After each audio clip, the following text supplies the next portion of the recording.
क्रांती news, आवाज सर्वसामान्यांचा।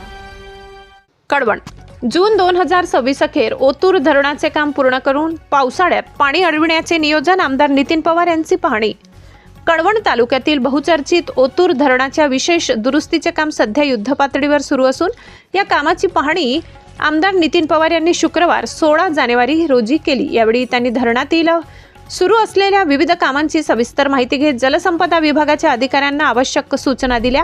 यावेळी जलसंपदा विभागाच्या अधिकाऱ्यांनी जून 2026 अखेर म्हणजेच येत्या पावसाळ्यापूर्वी ओतूर धरणाच्या दुरुस्तीचे काम पूर्ण करून पावसाळ्यात धरणात पाणी अडविण्याचे नियोजन असल्याची माहिती दिली। त्यामुळे उपस्थित शेतकऱ्यांनी समाधान व्यक्त केले।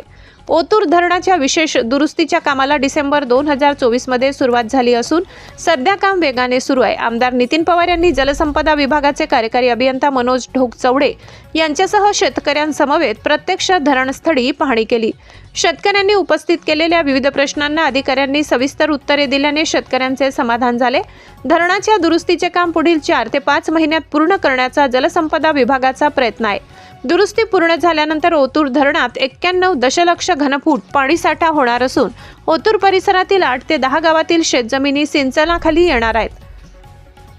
सध्या धरणाच्या जलरोधी खंदकाचे काम पूर्ण झाले असून विमोचकाचे काम सुमारे 90% पूर्ण झाले। धरणातील भूजल प्रवाह नियंत्रित करण्यासाठी कॉन्क्रीट भिंतीचे बांधकाम पूर्ण करण्यात आले। तसेच सांडव्याच्या कॉन्क्रीट स्लॅब व भिंतीचे तसेच धरणातील वॉलचे बांधकामही पूर्ण झाले। विमोचकाचे काम सुमारे 70% पूर्ण झाले असून जुन्या धरणाला ज्या ठिकाणी नवीन धरण जोडले जाणार आहे त्या ठिकाणचे खोदकाम सध्या प्रगतीपथावर आहे।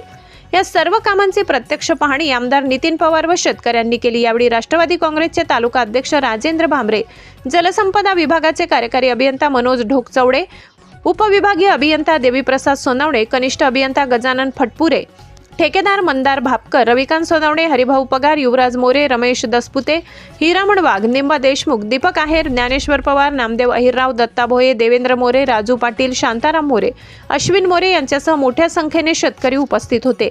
आमदार नितीन पवार यांचा शब्द। ओतूर धरण दरवर्षी पूर्ण क्षमतेने भरत असले तरी गळतीमुळे मार्च अखेर धरण कोरडे पडत होते। त्यामुळे उन्हाळ्यात या परिसरात तीव्र पाणी टंचाई जाणवत होती। गेल्या 45 वर्षापासून धरणाच्या दुरुस्तीची मागणी प्रलंबित होती।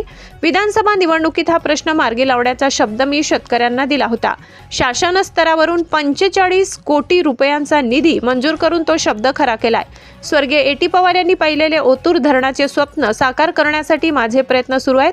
उपमुख्यमंत्री अजित पवार यांनीही काम मार्गी लावण्याचा शब्द दिला होता। त्यांच्या माध्यमातून निधी उपलब्ध झाल्याने आज हे काम प्रत्यक्ष सुरू झाले आहे। कामाची प्रगती पाहून मनस्वी समाधान वाटत असून या धरणामुळे संपूर्ण परिसराच्या विकासाला निश्चितच चालना मिळणार आहे, असे आमदार नितीन पवार यांनी सांगितले।